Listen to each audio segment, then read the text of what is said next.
school committee meeting for Monday, December 21st. We'd like to first acknowledge and schedule visitors. We have Mrs. Bissinen? Buchanan. I gotta put it. Got it. All right. Takes me a while, but I do learn slow. And then also Jean Wyatt is back. Jean, would you like to tell us what the news is? Okay. Well, I have some good news.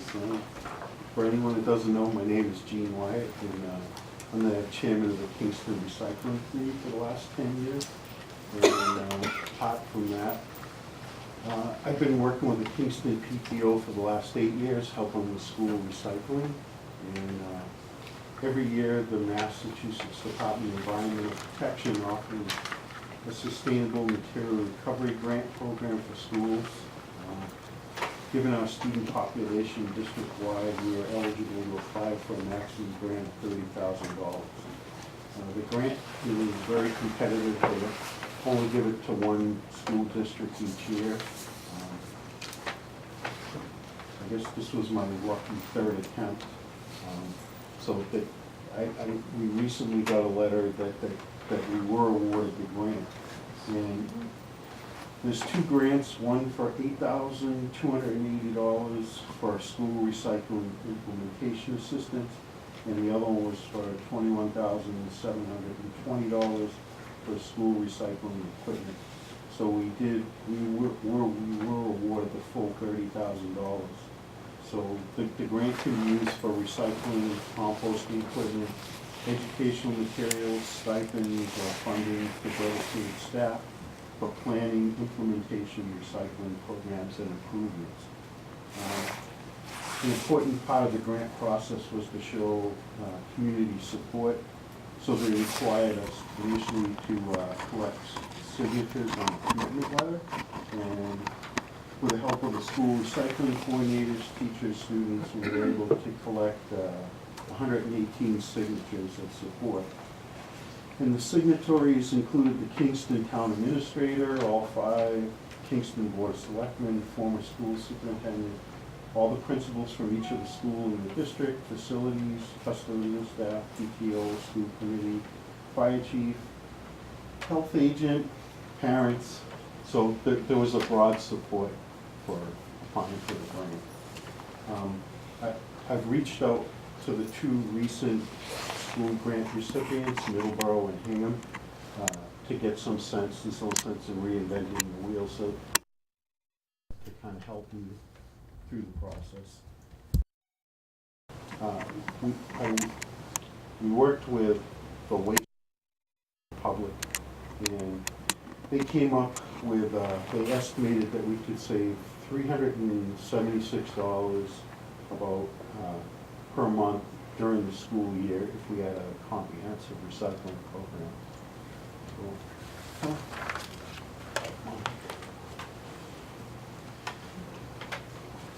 Was that district-wide savings, or? yes.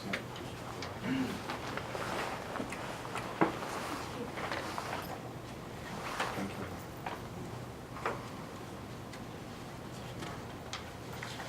Thank you very much.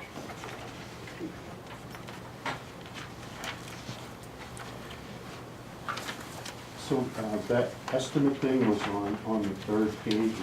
If you want to go look at that, we came up with a spreadsheet. And basically, what it's about right sizing the pickup schedule and the containers.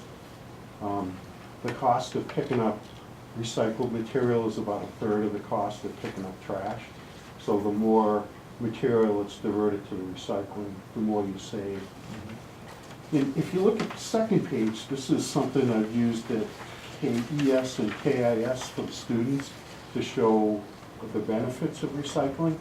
We've done somewhere in the nature of 230 tons of paper collected. So this is a little chart that tells how much water, greenhouse gases, electricity, so on and so forth.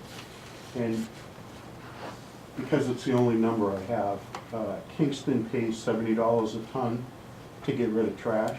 So I calculated out, and that's like a savings of $16,100. And in the other schools, what I've done is put in textiles, which earns $100 a ton. We have Abitibi for paper, and that was a graduated scale. It's anywhere from $5, $10, $15 a ton, and that money goes back to the PTO. Textiles is like probably the biggest money maker. We get $100 a ton for that.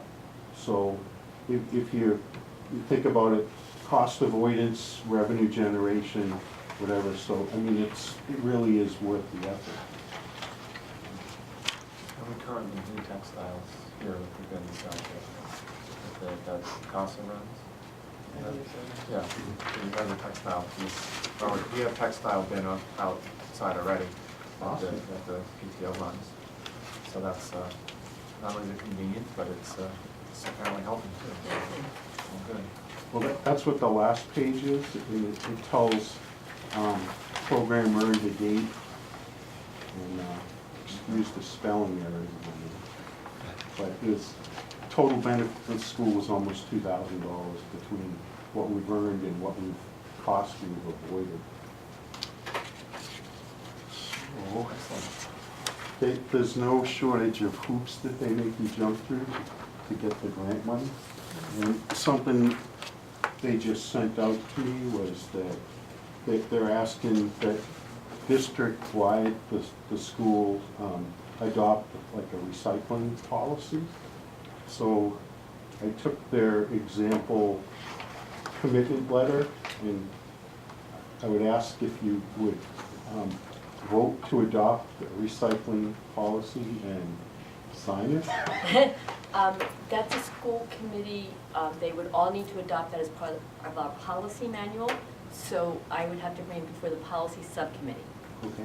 So that one will take a little bit longer. So we won't do them separately by school committees. If we didn't have the word policy on it, we could do it otherwise. You can scratch out whatever you want.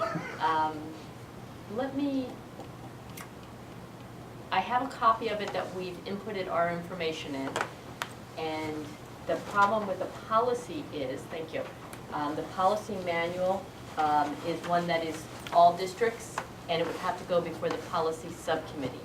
If we make it a recyclable materials procedure, or, let's see, what's another good word? Policy procedure. Program. I believe we could do it, but I believe with the word policy, it would go under the policy subcommittee, which would add a whole nother layer of meetings, which we'd love to do. Oh yeah, it's recyclable materials policy. And it's throughout, it's throughout the process. So I think what I will need to do, Jean, is let me contact the woman who sent it to us. I can't remember her name, Ann something maybe? Ann McGovern. There we go. I'll contact Ann McGovern and ask her if it has to be a policy. Because if it has to be a policy, I have to call a policy subcommittee. Then it has to go before all 4 school committees 2 times before it can be implemented. So it would take at least through March. No, it would take through the end of March would be the earliest I could have it. Well, I don't think that route is necessary, just because there's already something, there's a code of Massachusetts regulation, 310 CRM 19.017, and it's a statewide mandate that that you recycle, and they have a list. It's cardboard, paper, commingled. So, I mean, it's already a state it's already legislated by the state. Right. And in Kingston, we have a town bylaw. I'm not sure about Clinton. Most places do. So I don't think it's even really necessary. I think, I mean, you don't have to make it a policy. You can just call it whatever you want. Right, but I can't have them sign a document that has the word policy on it, because that is not our procedure. But we can look into this, and hopefully we'll be able to sign it. And get it to Clinton. Yeah. I'll contact Ann tomorrow, or one of us will contact Ann tomorrow, and we'll find out if we can change the wording to it. And then what we can do is we can take this document and I can scan it and send it to everyone and we can get everybody's signatures that way. Okay. If that's okay? So should we, do you want to do it that way, where we would look to have a motion to, assuming that we can I think that's a great way of adopt doing it it. as a program, that we would sign it between meetings? I think it's perfect. And then that also ends up being a form opportunity compared to the other School committees. 3 school committees. Right. Thank you. Yep, that sounds good. So if we could have a motion to sign a recycling materials program, provided that it can be done in that way, that would be Program or protocol? program or protocol. Playing on that piece. Yes, perfectly. All right, I'd like to make a motion that we accept recycling guidelines, protocols, and procedures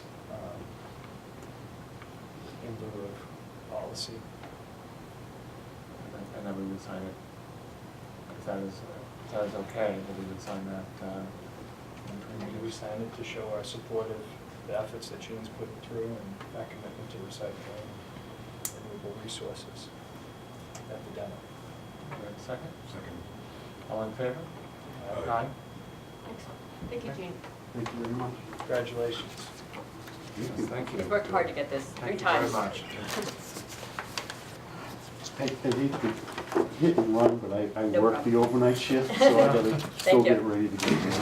But thank you very much for your time, really appreciate Thank it. you. Thank you. Okay. and- The other way's a little too much for me. Yeah. Thank you. All right, and also Mrs. Gutierrez joined us as well, so go through that. On to minutes. Folks have a chance to review November 23rd minutes. Any comments or edits?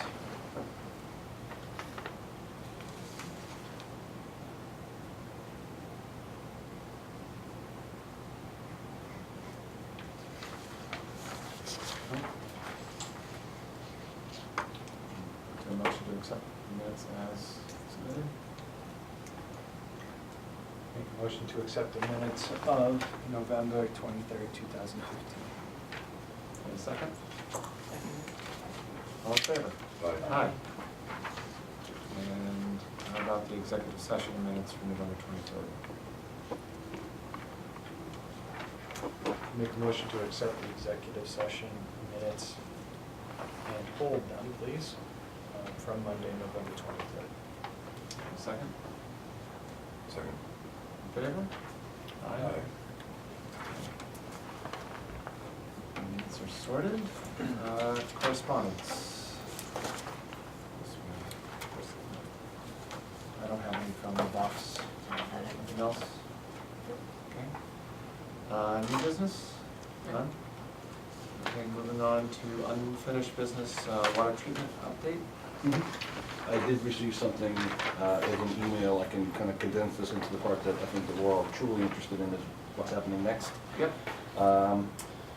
Garrett writes he expects to complete the evaluation of alternatives and design by mid-January for submittal to the Mass DEP. So his game plan is that he has taken all of our figures and run them through whatever calculator he needs to do, hoping to have something for us by mid-January. And that should be the first really big step in my opinion, so this is, hopefully he can stay on track. So as more news becomes available, I'll make sure you have it. And we understand, so we'll go to DEP first, and then we would see everything, so we would see something that is sort of ready to go. I believe so. Christine Healy has done a very nice job staying in contact with Garrett. She's been on it. So we're getting there. Excellent. Breakfast program. Breakfast program has been very successful. I'd say we've been actually pretty consistent in the high 20s every morning. Pam does a nice job of previewing the next day's breakfast, so a lot of people come in already thinking, all right, I'm getting breakfast today. Impact on classrooms, I've got a couple couple friends that I need to speak to about, you need to eat a little bit more and talk a little bit less, because they're getting very comfortable down at breakfast, which is great, but at the same time, you need to get down for class as well. But overall, it's been a huge success. I can't speak for Mrs. Taylor, but she thinks it's been going very, I will speak for her rather. She said it's going great. It's doing what it needs to do. It's a nice addition. I think with the success of it here, I'd love to be able to roll it out to some of the other buildings. So, Mrs. Taylor's been wonderful about giving us that opportunity to test market it, Experiment, yeah. and it's gone well. And school lunch. I really wasn't too sure what we wanted to discuss around school lunch. We had left them on there, we had talked about the trays, we hadn't really gotten to a point of making a, I don't, if memory serves me correct, a clear decision in terms of where we wanted to go, due to the financial implications. So, it may be a larger conversation when we have some numbers about the real impact it would have on our budget. It might be one that we could have after you look at the draft January, February budget, where we can look towards that at this point in time.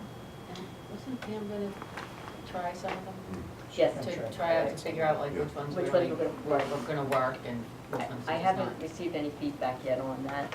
With the holidays, it's kind of a interesting time of year. Yeah, no, but perhaps in January if they Okay. can I'll ask her. do a trial of, I think there was one set that was sort of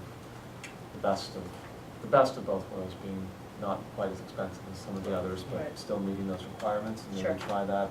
Because I think we would want to have that as part of our thinking when we look at the budget. I agree. You know, because if that if I'm correct, with an 8-cent tray, if that doesn't work, Right.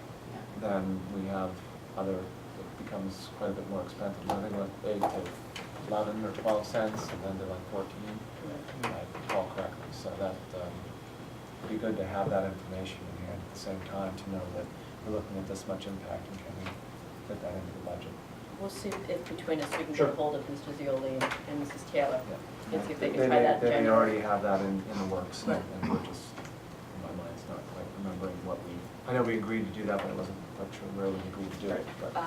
I don't think we had a clear timeframe.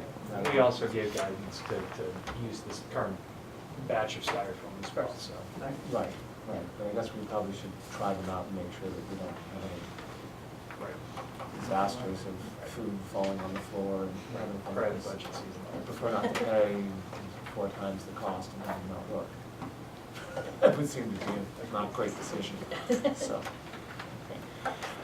All right, so it probably makes sense to kind of leave that on there, if nothing else, We'll as a do. teaser as Leave on. we Yep. move along. And then for standing committees, administrative review? Do you want me to? No, I Go ahead. mean, we met a couple weeks ago, when we discussed, Joy's goals, and, they're pretty much what she's doing and been talking about, I mean, since I've been here, so. They're in the back of your packet. Yeah, they're in the packet, so, I don't know if anybody else has looked at them, but, I mean, they're good goals, and Yeah, we all agreed on that, so. yeah. Did you guys discuss it, yours too? Yeah, I don't know how much crossover I can bring in from my other discussion, but I was just thinking as our committee, you know, it might make more sense than not to be timely with the evaluation process.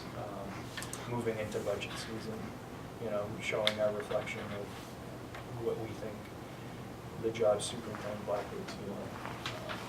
You know, just moving forward, since we don't have any data on that current position yet. I just think that would be wise if we could start looking at those goals as our own committee, as individuals, and having some talking points. The committee asked me to send out the draft evaluation document in January, so you can have it to look at as we're having meetings to see if I'm meeting expectations. You can take notes on it, and then you'll get a final one, which they're going to ask to be submitted and end of March, April. Does that sound right, Mike? End of March, April, so that people who may not be getting reelected in May would have an opportunity, if they're choosing not to go, to see how I'm doing. So it will be going out to all 24 members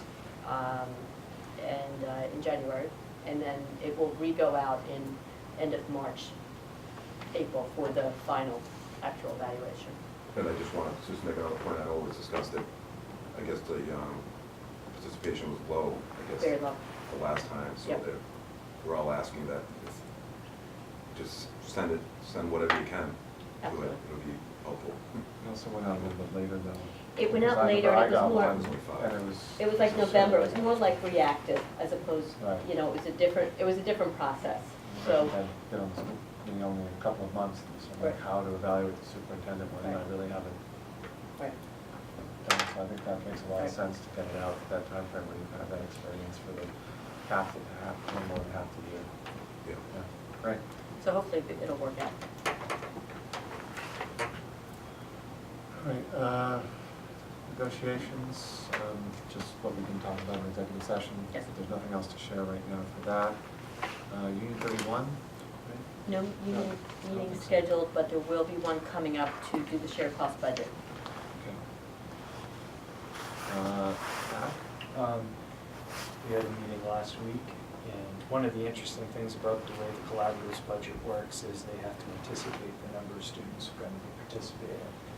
They had several students that they had, no foresight that weren't going to be with them this year. And they started the year down 4 students.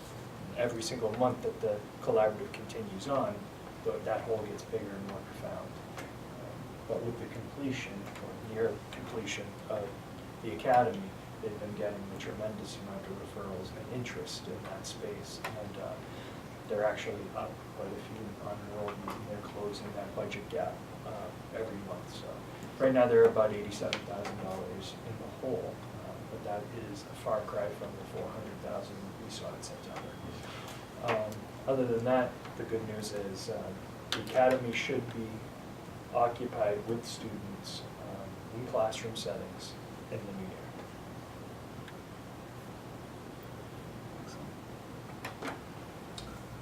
All right, policy?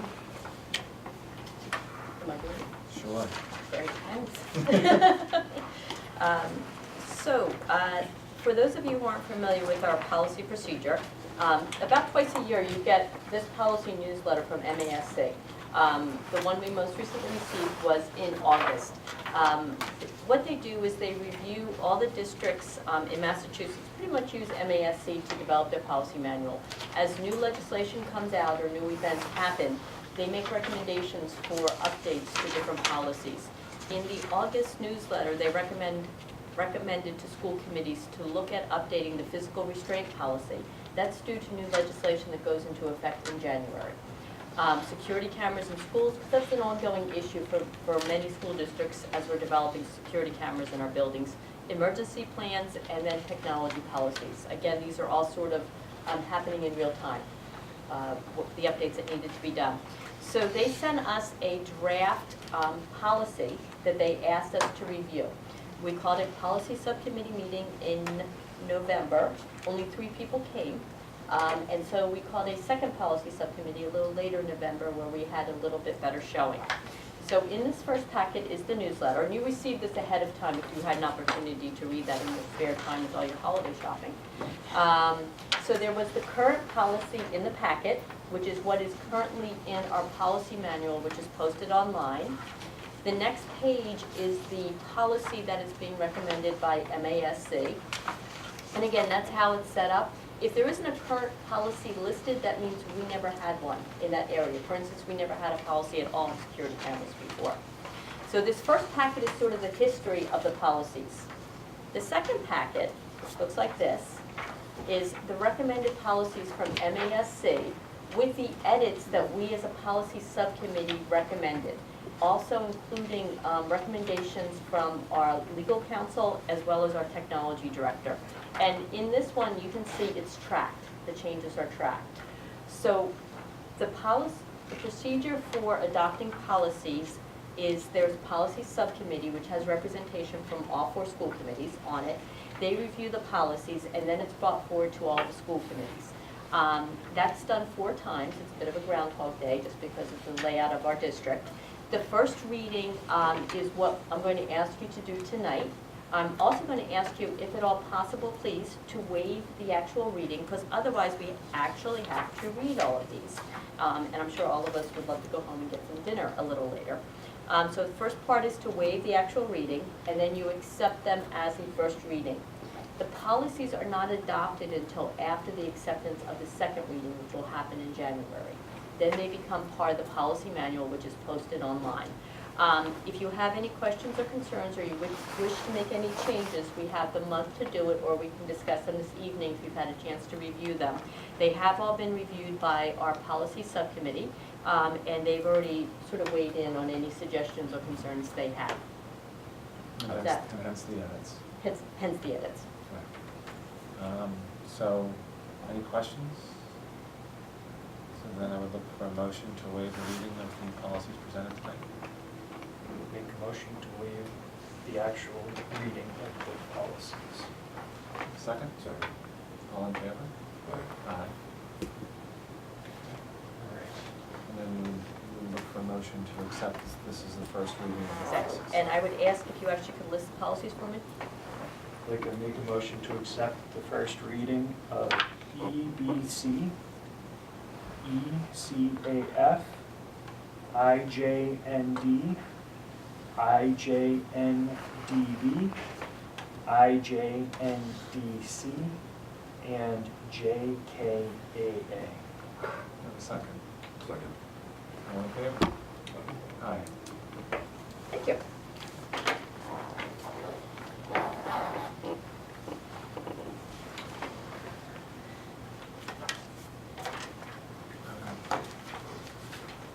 Capital improvement. I don't think we have anything on that. Just a water update. And legislative? The only legislative update I have is more for the regional schools, not as much for us, but it has to do with transportation for regional schools. The governor has a bill put forth, and it has not been taken up by either side of the House yet.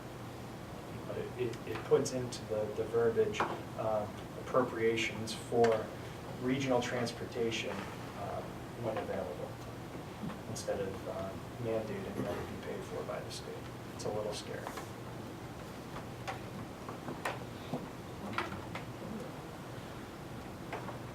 Now moving on to the principal's report. Thank you. As you can see in my principal's report, our current enrollment is 216 students. We have some very important dates coming up.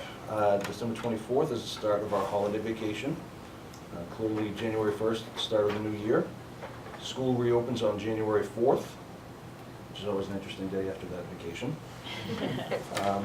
January 5th, there's going to be a CASA meeting here at 6:30. On January 11th, we have our Citizen of the Month Assembly, followed up that Friday the 15th by our Citizen of the Month Luncheon. We have no school on January 18th because of Martin Luther King Day. The teachers have an in-service day, so no school on January 19th, that's our other full day. And then we're back here on January 25th for school committee at 4:30. And I did want to let the committee know that CASA is also helping out with our 6th grade honors breakfast, which is being held tomorrow. Any student that made honor roll was allowed to invite their parents to come in and have breakfast with them. CASA provides a nice breakfast for us, and actually we have a contact at the high school where we have former or graduating high school seniors come back that went to Dennett. They come back and they give a little speech to the kids about, you know, this is what you need to do to stay on track in middle school. These are things that I'm involved with now. Just kind of give them a little glimpse of, you know, hey, I went to Dennett and I'm achieving great things too. So it's just the second year that we've been doing this, and it's been met with, the kids love it, parents love it. So it's a nice tradition we've started. So I hope it's something that we can continue with. And the kids fight over who gets to come. Yeah. The big kids. Good. They It's love, true, yeah. they love getting to come back. And again, this is only done in Dennett. It's a lovely tradition. We're really pleased with it. Excellent. Thank you. Okay, anything from CASA? Update? so that's when, well, I know that, I think a couple of events between, we had an event between, well, there was the, Holiday Bazaar. Holiday Bazaar, which I think was well attended as usual. Looking forward to my gifts. So do I. I think I got one. All right. Christine. Okay, thank you. On Wednesday, December 9th, the official results of school level of accountability was released to the public. If you look up on the website, there's a new feature which actually highlights, it's a video that Joy and I were very excited to see, as it explains how to read the reports. It has some really nice details, so as a parent, as an educator, even as an older student, you can watch the video and it actually tells you how to read the report and different elements of how the report is constructed. So I just wanted to point that out. And of course, we're happy to announce that Dennett Elementary School is maintaining at a level 1 school. So that's wonderful news for Dennett. Each year performance goals are set, and level 1 means that Dennett is meeting or exceeding their goals. So this is wonderful news, so Excellent. Congratulations. Excellent. The state assessment decision on November 17th, the Massachusetts Board of Education voted 8-3 to begin transitioning to a state assessment referred to as MCAS 2.0 or the Next Generation MCAS. This change will take place in the 2016-2017 school year. DESE has shared that MCAS 2.0 will consist of PARCC and/or PARCC-like questions, with also the goal to be an online assessment by 2019. In the meantime, since we took MCAS this past year, we're being asked to decide on which assessment to take this year. This is not an option for the high school. All high schools will remain with the MCAS since it is a graduation requirement through the class of 2019. Tonight, you'll be asked to vote on whether you would like to take the PARCC assessment or have our students take the PARCC assessment or stay with the MCAS. I just wanted to point out that a couple things. PARCC is a more rigorous exam. It can be taken online, which is the future of assessments. The questions are more targeted to demonstrating mastery of a standard rather than recalling information. If PARCC is chosen, we will be held harmless at our current accountability level, which is a level 1. We will also have opportunities to work out the kinks before the MCAS 2.0. It will be a mandate for all. MCAS, on the other hand, is an assessment that we already know and will allow us to compare our data more easily for another year. It's important to note that DESE has also decided to eliminate the long composition on MCAS this year for grades 4 and 7. The reason for that is that they will be bringing in some PARCC writing into the 4th and 7th grade MCAS. So they will be responding to text as they do on the PARCC. And what we've learned is that the PARCC, the way that the MCAS will be reported is there will be a little sub grade stating how the child scored on that particular item, separate from the MCAS. We've included a document that's a collaboration of thoughts on both assessments in your packet tonight. Like we stated before, you'll be asked to vote on which assessment our elementary school will go with for this school year only. After this year, MCAS 2.0 will be the assessment that's given to all students in the Commonwealth. You are the last school committee to vote. The deadline for this decision was on Friday.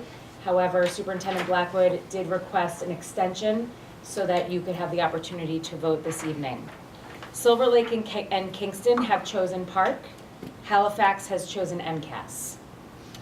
I would like you to consider us to take PARCC this year, as we will be able to expose our students to a more current assessment while being held harmless, and to work out any glitches, analyze our data, adjust instruction, and any other items that may come about before we are held accountable in the coming years.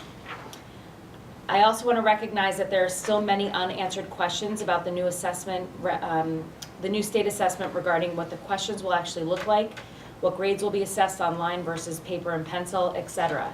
However, we believe that this can help us begin to prepare. We did poll the teachers. We received 25 responses from all the elementary teachers from all 3 towns. In the survey, we stated that we were primarily looking for responses from grade level teachers that are testing teachers and teach the content. The results were split. We had 25 teachers respond, 11 said that they would like to go with Park, 10 said that they would like to go with MCAS, and 4 didn't feel like they could answer at this time. So with that being said, our recommendation is to go with Park this year, especially for Dennett Elementary School that will be held harmless for another year at a level 1. If I may also just to add in, we have been looking at the technology in the building. Clinton has the capacity to easily give, for all the students to take it online with Chromebooks, which seems to be the preferred methodology.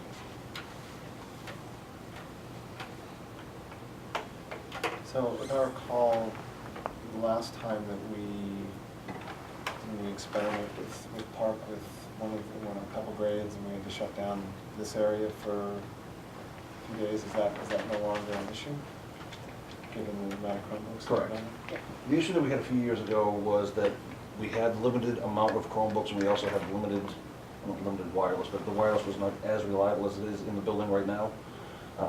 We did a spot check today, and for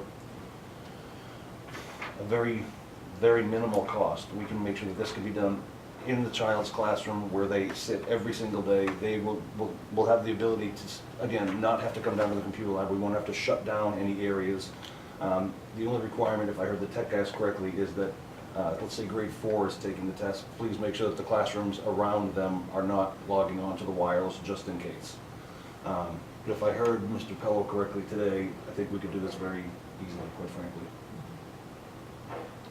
It's a bit of a test of the system.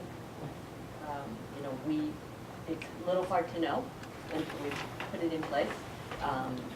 We believe we have the capacity to do it. We believe the students, especially here at Dennett, use technology daily. So they're being in a good position to try it online. The online portion is the most appealing part of the test, is for the students have an opportunity to take an online assessment. Paper and pencil is really not the way for the future. They are saying by 2019, all the state tests will be online. Of course, it will be interesting because not all school systems are in quite the same place as Dennett in terms of their technology, so I feel very badly for them trying to scramble to get them up to date. I'm sure the state will provide funding to help And out. that's exactly what everyone is saying, yes. Yeah, they're all looking forward to that. Yeah, so there are a lot of discussions about it. The students have performed extremely well at Dennett with MCAS. You know, they have been very successful. I really don't doubt that they will be successful in whatever area they choose to take. Again, we did have to ask for an extension. We had to report for the other districts by Friday. As Chrissy stated, Halifax stayed with MCAS, Kingston went with Park. The middle school is Park. The high school had to remain as MCAS because it's a graduation requirement. They couldn't change. So it's a bit all over. You know, the two choices are MCAS or Park. Either way, the students will be successful and the teachers will do everything they need to prepare them. It's really an opportunity that one of our school committee members has said several times that they are very frustrated that they're putting this type of decision on school committees without giving them the educational training to make a decision. So I feel badly. I apologize for the holidays to have to ask you to make this decision. But I can tell you whatever decision you make, I'm confident our teachers will prepare our students and our students will be successful. I think one of the big issues that we talked about a year ago in making this decision was that the Park pen and pencil and paper was pretty awful. Mm. And we didn't feel like we had the technology to be able to do online. We've grown, you know, we've really, Dennett is in a very good place. We have the capacity to do it. You know, with two classrooms per grade level, it should work. Kingston is going to be a challenge for us, but we're going to pull it off. You know, Kingston, there's 7 or 8 classes per grade level. So it's going to be a challenge for the building, but we're going for it. There must be comments. And if we have to choose between 1 and 2.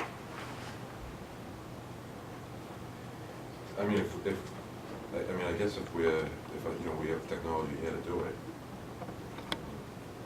it sounds like it should be fine.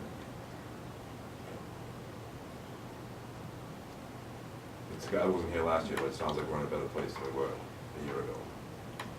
Well, and I think the other piece too is that, a year ago, there was even question whether they were going to go with Park or whether they were going to complete something completely different.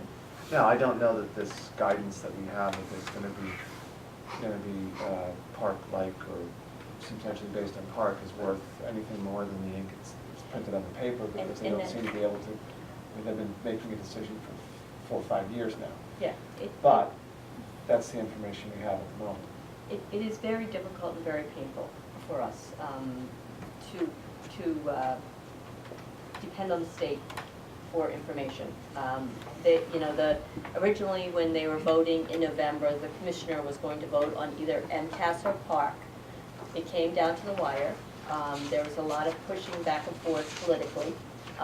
Suddenly the commissioner said, Jaku, MCAS 2.0. I don't know why I didn't think of that before. So it was, there was this big push for either MCAS or Park, and then suddenly this third choice appeared out of nowhere. So it's difficult when our commissioner, our Department of Education, doesn't give us information and then sticks with it. That makes it difficult for us as educators and the teachers to support the process. But I can tell you, we believe, from the information we have, if you choose MCAS, MCAS will have Park-like questions. What does that mean? They'll have questions regarding writing to text on it. So the long comp, I don't know that I heard Chrissy say that at this meeting, they all start repeating each other, but the long comp is gone. I don't know if did you say that? Did you say that? I'm sorry. They all started working together. I don't remember they said each one, but the long composition is gone, which was the worst part of MCAS, by the way. I mean, it was just torture for our 4th grade students. It truly was. I mean, it was just I can horrible. attest to that personally, Yeah. having taught 4th grade. Yeah, I for mean, 10 it's a years. horrible thing to have to do to 4th graders. So that's gone. So no matter what, that's a great thing, as far as I'm concerned. But in the MCAS, we'll have some Park-like questions on it. However, Park, with being held harmless, with having the opportunity to try it out without there being any repercussions, seems like a good opportunity. On a more personal level, it's not that I'm honestly married to either choice. I think both choices have merit. It just seems like you have the capacity. It gives our students an opportunity to try an online test. It gives our teachers a chance to see what an online test looks like. Park is also timed, which is a very different style of testing. MCAS is untimed, so it could take a full day for some students to complete it. Park is timed. There's a beginning, there's an end.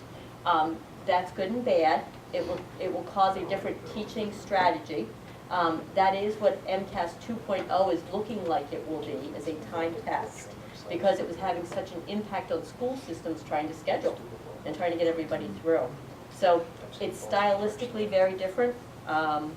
And I know it provides for, there's different accommodations and accessibility for our special education students in Park, and we're working our way through the implications of everything with that. Yep, please. The other thing to add that actually is on our agenda to talk about at next school committee meeting is that President Obama just signed into legislation the ESSA, which is the Every Student Succeeds Act, which is going to replace No Child Left Behind. We love acronyms. And yes, we love acronyms. We love when presidents get involved in education. Yeah, and one of the things within that that law is the idea of shortening test sessions. So state accountability's test sessions will become shorter, which is very similar to what the Park is promoting. And so it's just another example of looking at the future of assessments, if we can predict, which we can't, but if we can predict, it does appear like the future of the state assessments is heading in the direction as the current Park. Will it be the Park? No. But it's looking like that. And so that's why we think that this is a good opportunity, and talking with Peter as well, that that this would be a good option for the students at Dennett and the staff members at Dennett at this time. So I just wanted to add that. One concern I have is when Joy mentioned the timing. Where is there going to be a clock on the computer? that they're going to be looking at? No. Or, because how are they gonna know when time's up? Is somebody telling them how long it is? Yeah, so, the district that I was in previously, we were a park district. And so we were, within the guidelines of how the teacher reads it, there's a time where they say you have 15 minutes left. You have 10, they give time checks throughout the assessment, which also happens during MCAS as well. So MCAS is originally designed to have a beginning and an end time, but it gets extended. And that it's totally fine for the students to continue with the assessment. So it does say within the MCAS testing sessions as well, that, okay, you should be, you are halfway through the assessment at this time. I'm not quoting it exactly how it said, but it does give time checks throughout the assessment as well, and Park does as well. Do we have any understanding from taking MCAS last year, how many, or guesstimates on how many of the students required the extra time? Or were most folks, in other words, you know what I'm getting at? Grade 4, I would have to say, John, used a pretty excessive amount of time for the long composition, which we already said is Right. no more. During a regular testing session, I'd say we probably had anywhere from 10 to 20% of the kids that needed more than the recommended time. So I think that's fair.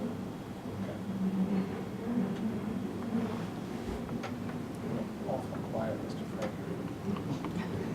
I don't want to begin a diatribe about the Commissioner of Education. Tempting as it is. Or guessing, considering that our superintendent had to ask for a one-day extension, one business day extension on this vote, after our state Department of Education has dragged its feet for years and still has not given us crystal clear guidance. I have one question that will solidify my vote. Peter, how would you like to proceed? I think it makes sense for our population to go forward with Park. I think all the reasons that Chrissy listed, and back to your point, John, even a year ago, we didn't quite have the infrastructure to do this. Everybody feels, I remember sitting and talking with you saying, I really don't know.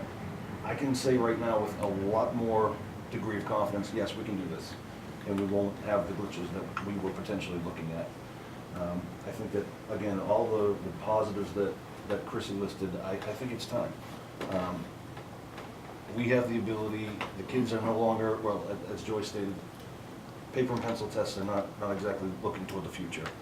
If we can get a 1 year, I hate to say this way, but kind of a free pass where it's not going to be held against us, to me, that's like a scrimmage. You play a scrimmage to get better. That's kind of how I'm thinking about the whole thing. So, in light of that, I'm going to make a motion, I hope for a second, but still leave it open for discussion. So I'll make a motion that the Dennett accept the park done electronically for this school year. Second. All in favor? Aye. Aye. Thank you. Thank you.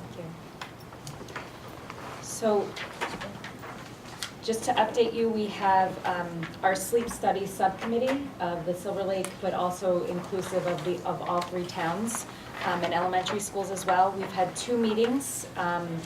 Our second meeting, we had 2 guest speakers, the Duxbury Athletic Director, Tom Holgate, and the Nauset Assistant Superintendent, who happens to be a resident of Plimpton, Keith Gowley. And they came to speak to us about the pros and cons about starting, having the secondary schools start at a later time, and the implications, the positive implications and the negative implications of what that would look like.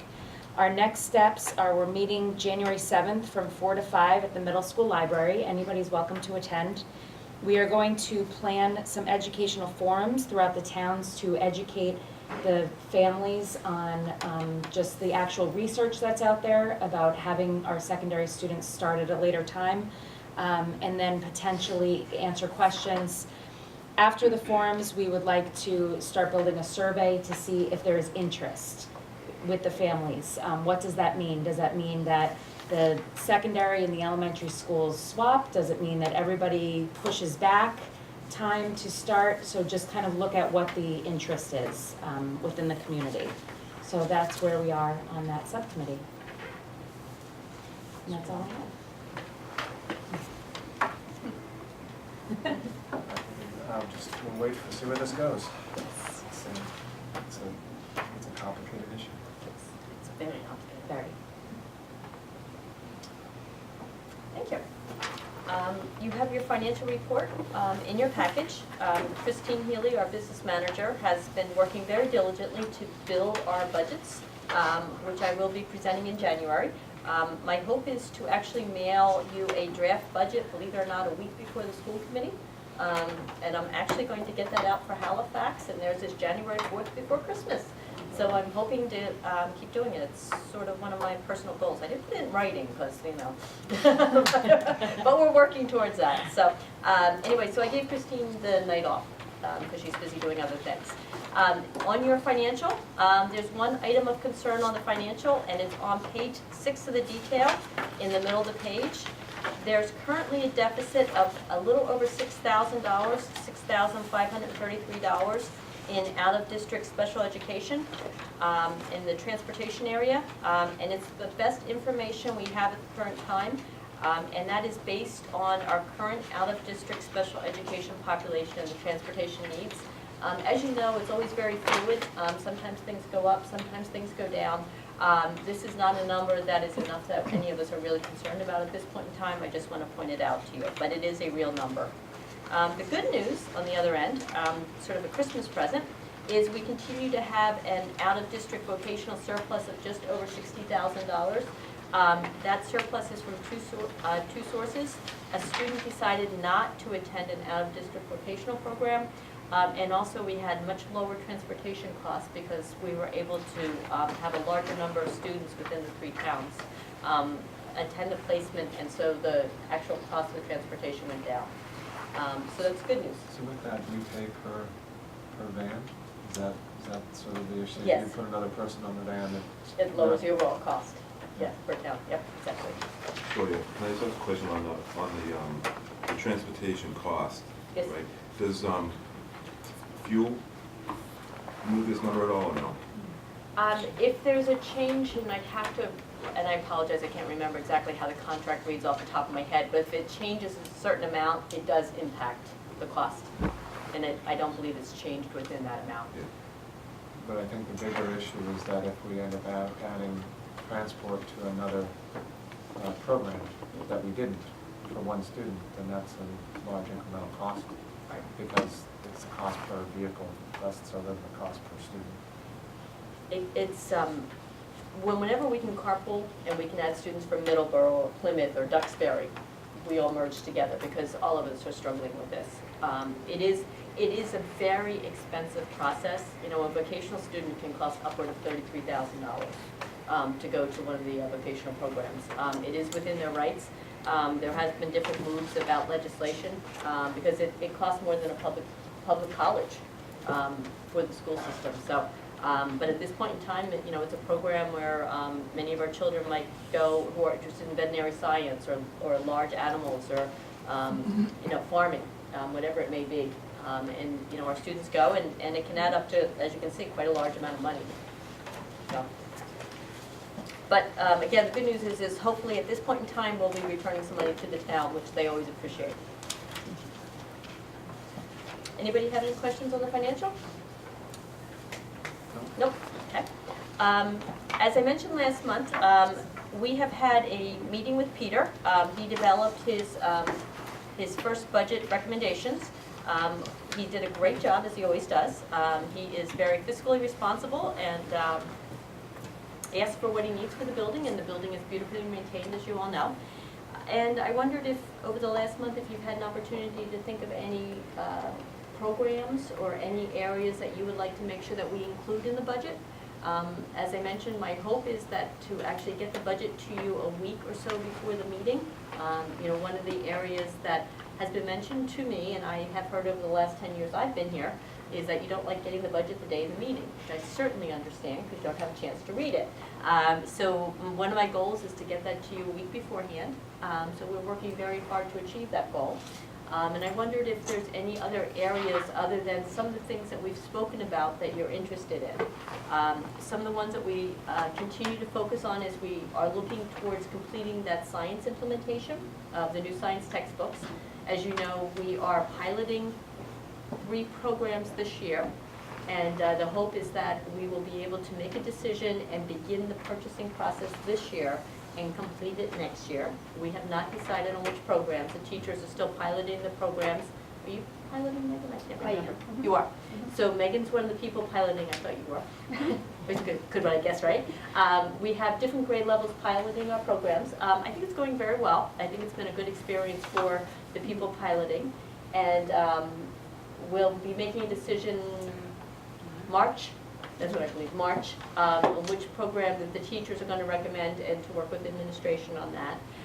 And then we'll begin the process of seeing what we can afford within the budget for this year and then what the balance would be for next year. So we're spreading it out over 2 years. Our hope is if we need to spread it out over 3, we will do that. But hopefully within this year's budget and next year's budget, we'll be able to complete full implementation. So are we putting a placeholder in to the draft budget? Exactly. And then hopefully we will adjust that. Exactly. That's one area that we're definitely going to focus on. We continue to support our technology as needed within the building. Again, Dennett's in a pretty good place relative to many of the buildings. Mr. Benito does a great job of maintaining the buildings, the painting, the floor tiles, which never seem to want to stay down. Some of those types of things that we struggle with here in the building. You know, the water treatment, hopefully that will eventually come to pass and it will actually happen. We're doing all the due diligence we can through it. But are there areas that you're concerned about that you would like us to add to our little checklist that we're working our way through? I don't have any other ones. Yeah, you know, once we've discussed this. Right. I don't want to throw anything on the table until we complete the science adoption. And I was interested in knowing, do we need any financial resources to support some of the investigations in your math programming that you're doing? I know that we were thinking of maybe doing some realigning there with curriculum. And considering some of the data that we've seen, I think I, as a board member, can support putting some financial resources into the mathematics curriculum. How many do we currently have in the building? Do we have 3 different programs currently? It's technically 2 as some of its grade level. It's Envisions K to 3. Right. And then it's Go Math, which is 4-5. The middle school Go Math series is called Big Ideas, and that's 6 through 8. Right. So it's the same company, it's just the elementary version of the older But I know version. Melissa said that she was doing some investigation into that. We I have just to- wanted yeah, to leave us open Right. to considering Right. the financial implications there. right. But other than that, I think our large-term issues that we aren't quite sure are capital or not are also things, the parking lot Yeah. and some I security issues as think we well. have to have an idea of what. I'm just concerned that if we wait till a year where there's lots of needs from PETA and from Joy, that we might not be able to address some of these more facility nature questions. And it's always easy to pick between books and driveway. If we don't have that big this or that issue, we really need to focus on some of the facilities things and realize the cost savings over addressing it now. Right, I mean, well, we need to understand what we need best. I mean, we can all look and periodically see pieces of it as you drive down the driveway. So, you know, before we see more of those, or if we have, you know, I know it doesn't feel too much like in and out there, but come at some point, and if not this year, then next, you know, you run a good plow over it when it gets too broken up, and you end up, I guess that's some cost savings there, because you clear it from when I have We'll to get come that, to yeah, paving. sure, yeah. But we know that paving is incredibly expensive. Yes. So I think we need to have at least an understanding walking into discussions with FinCom that this is an upcoming issue, whether we make the decision looking at the numbers that that's something we should be asking for this year or next, or we should be asking for a small amount to be able to start, you know, trying to seal some cracks, or perhaps the highway department with their new you know, the new hot box can help. Like one part I always think of is that one spot where we have sort of paved over the part that everyone cuts over. That's sort of deteriorating right there. Maybe they can redo that piece, and I don't know. I think we need to understand what the issue is and make sure that FinCom is aware of it, because the worst thing we can do is to not say anything because we're concerned about the financial climate that we're in, and end up 3 years from now with the whole parking lot is falling apart. Sure.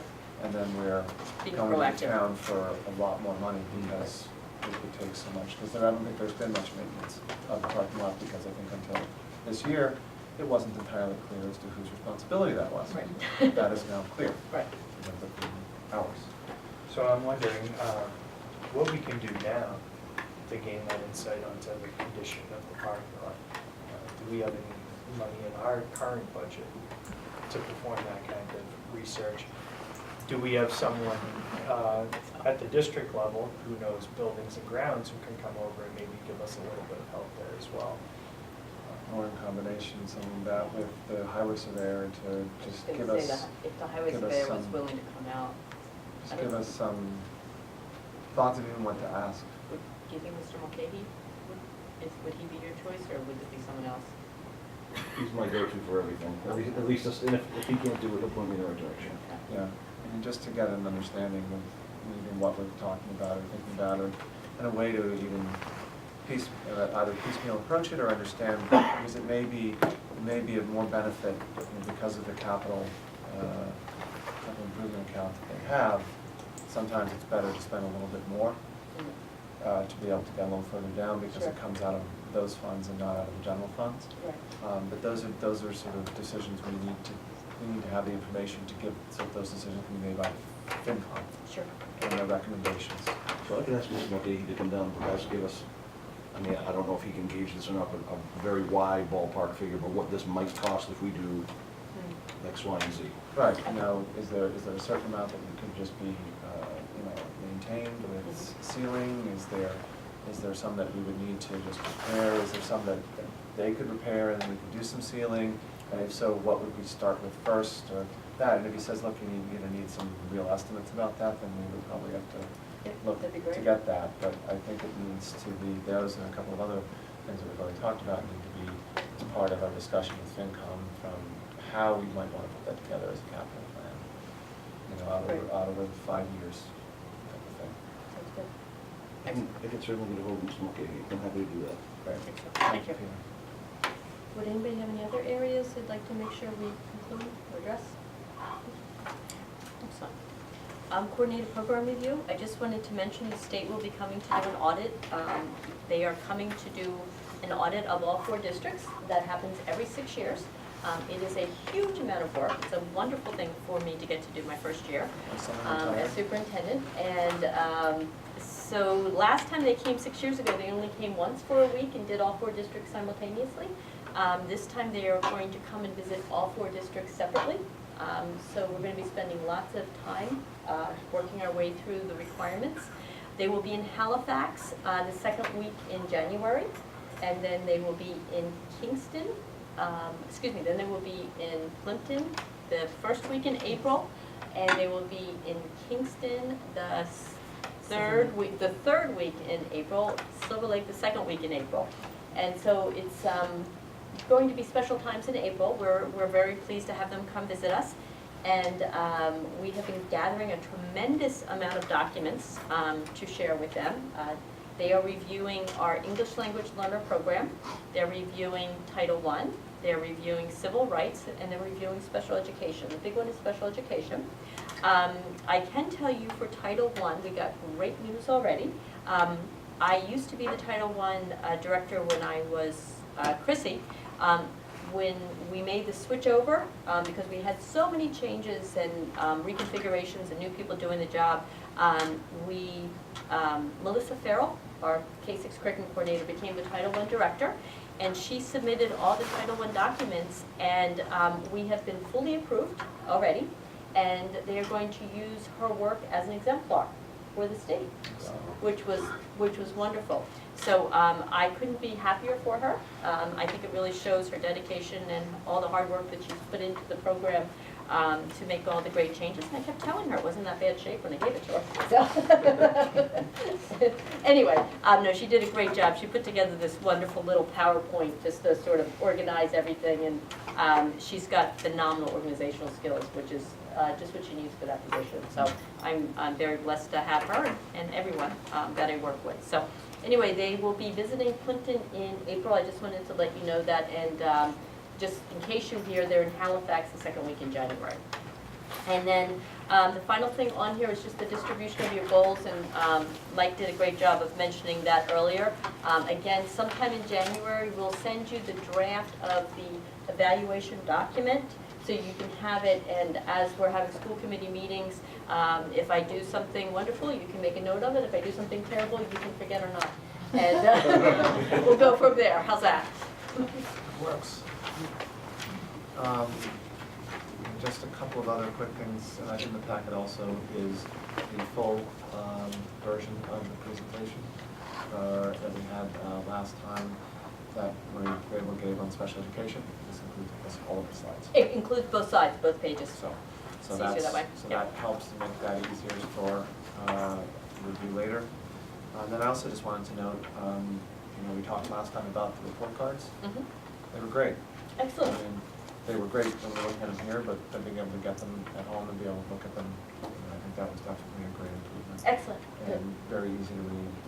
Make sure to And mention I that. thought also a good cover letter Good. that went with it that helped sort of address some of the points that we made here and just sort of looking at it for the first time.